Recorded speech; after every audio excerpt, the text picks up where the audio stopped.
Petro será presidente de Colombia a partir de este mismo domingo. La democracia colombiana entrará en una de sus más duras, o tal vez la más dura prueba de resistencia de una democracia que ha sobrevivido a todos los embates posibles. Con nosotros el analista político Cristian Mancera. Muchas gracias por estar acá. Un placer, gracias. Cómo no. Bueno, ¿cuáles son tus pronósticos? Si se puede tratar de, por lo que ha pasado previamente. Ayer vi que Duque condecoró a Petro, ¿no? Pero me dicen que es un ritual. Sí, es un ritual, o sea, que se presenta en estos cambios de jefatura de Estado, pero mire, yo creo que el pronóstico es más bien reservado, pero también con la idea de mirar el gabinete. Todavía faltan varios ministerios por llenar. Yo creo que la expectativa de muchos colombianos es que este señor, el presidente electo Gustavo Petro, haga una buena gestión en favor de todos los colombianos y que esos miedos y que esas sensaciones que tienen algunos sectores políticos y sociales finalmente se vayan desvaneciendo en la medida en que se van dando todos esos nombramientos del gabinete del gobierno entrante, porque finalmente lo que se busca es que el país salga avante de tanto conflicto, tantos grupos al margen de la ley, ¿Tú crees que no va a ser tanta Petro guerra. tan radical como esperamos? Lo dudo, porque es que lo que lo hizo llegar al gobierno le va a impedir que tenga ese nivel de radicalismo que muchos están previendo. El pacto histórico llega a la presidencia, pero no llega solo, llega con una cantidad de fuerzas políticas que hacen parte también del establecimiento, sectores de derecha, de centro izquierda. Entonces va a ser muy complejo que esas fuerzas que le han apostado a un país desde hace mucho tiempo vayan a estar de acuerdo con que llegue una persona a destruirlo todo, y no creo que esa sea la esencia del gobierno del presidente entrante. Sin embargo, aquellos que tienen escepticismo o dudas frente a lo que pueda hacer ese gobierno, se estará viendo reflejado finalmente en quienes terminen siendo nombrados ministros del Interior, de Justicia y otras carteras importantes. Sin embargo, sus primeras intenciones y sus primeros hechos, todavía no está gobernando, pero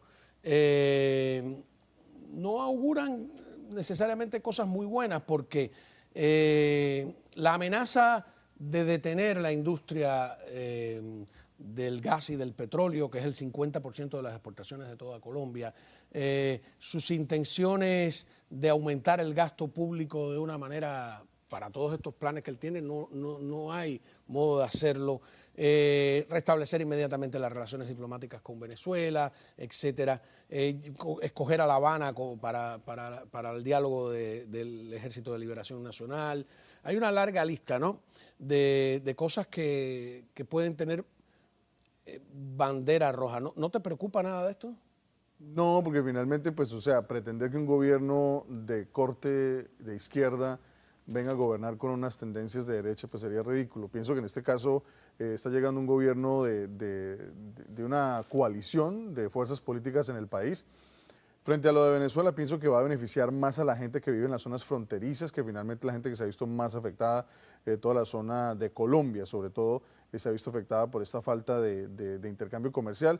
Y finalmente, Juan, lo de Juan Guaidó fue un fracaso. Entonces, finalmente duramos 4 años esperando que hubiera una solución, no se dio, y lo que hemos visto es que finalmente se mantiene, pues, el señor Maduro en el régimen. Entonces, finalmente, creo que lo que se está buscando es reabrir, además porque hay que entender también, para los que no saben esto, que hay demasiado colombo venezolano que se ha visto extremadamente afectado por el cierre de las embajadas y consulados. Entonces yo creo que es un tema más de resolver un problema de fondo que tiene que ver con la ciudadanía que vive en esas zonas. Entonces no le veo, eso es algo que creo que todos los gobiernos... ¿Tú no crees que tengan la tentación de repetir lo que está pasando en Chile, que es llamar a una constituyente, que es, como digo, entrarle a... es un truco para hacer una revolución sin armas? Claro. Pues entras dentro del mecanismo de relojería y cambias todas las reglas del juego. La Constitución de Chile, no sé si te has acercado a ella, es un manojo de locuras. No, es una cosa que va a ser la más larga del mundo, y además de la más larga del mundo, una carta de intenciones. Todas son intenciones,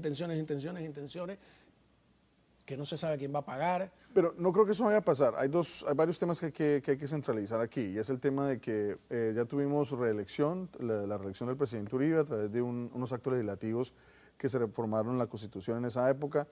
el presidente Santos reformó la Constitución para que no se volviera a presentar eso, y para que se vuelva a presentar un escenario de reelección presidencial no se va a poder hacer solamente en un proceso de 4 años en donde una legislatura pueda cambiar esa Constitución. Quedó extremadamente blindado el escenario para poder actualizar la Constitución para que eso llegue a pasar. Y finalmente, pues Gustavo Petro hace parte de la Constitución del 91, fue creador de esa Constitución del 91, y creo que la intención de ese gobierno es finalmente fortalecer las bases de esa Constitución del 91.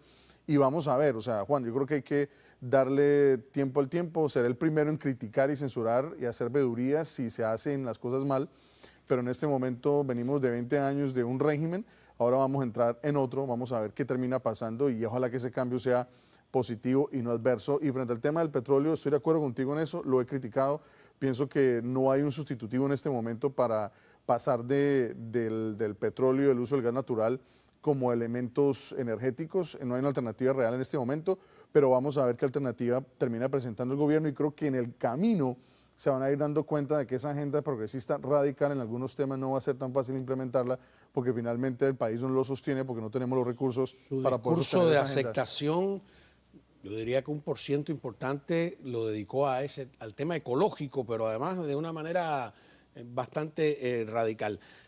Tú tienes razón en algo, a veces nos sorprende. Yo veo Perú hoy.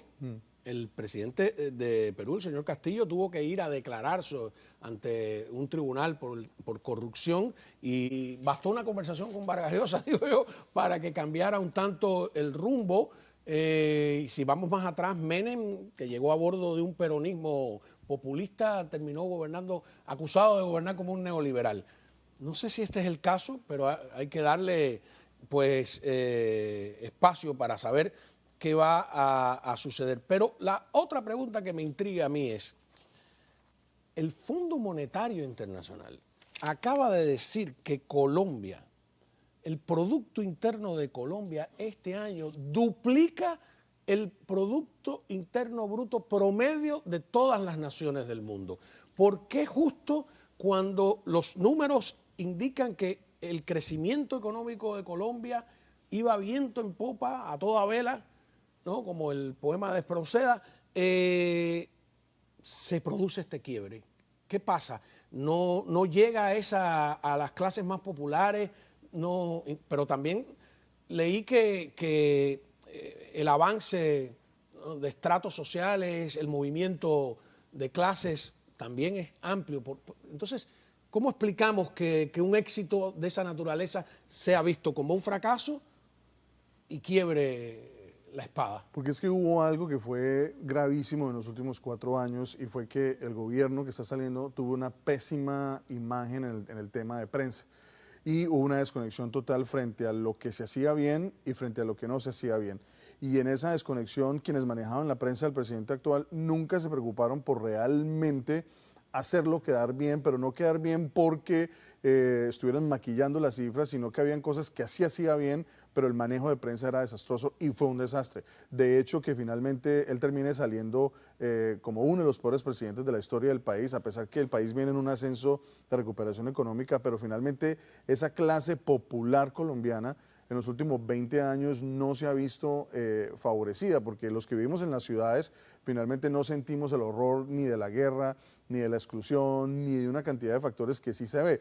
Cuando uno va, por ejemplo, a regiones apartadas del país que yo he visitado en los últimos meses, y uno finalmente ve cómo viven la gente del Pacífico, cómo vive la gente de la costa norte en algunas zonas del país, esas zonas de esas periferias, esas personas que viven en esas periferias son las que, al ver que no ha habido país durante mucho tiempo, finalmente son las que terminaron votando masivamente. Y cuando tú miras el mapa de votos, es todo el borde, ¿no? Claro. Es el borde del país. Pero ve tú a visitar esas zonas y tú te devuelves pensando, o sea, aquí realmente hay un problema y hay una desconexión entre lo que se benefician en las grandes ciudades con ese centralismo económico de Estado y que lo que no llega a las regiones. En Estados Unidos, donde el mundo rural vota derecha. Allí pasó. No, y ese es el gran reto de la democracia, no, y del el libre desafío mercado, de Petro que es cumplirle a esa gente. Que el éxito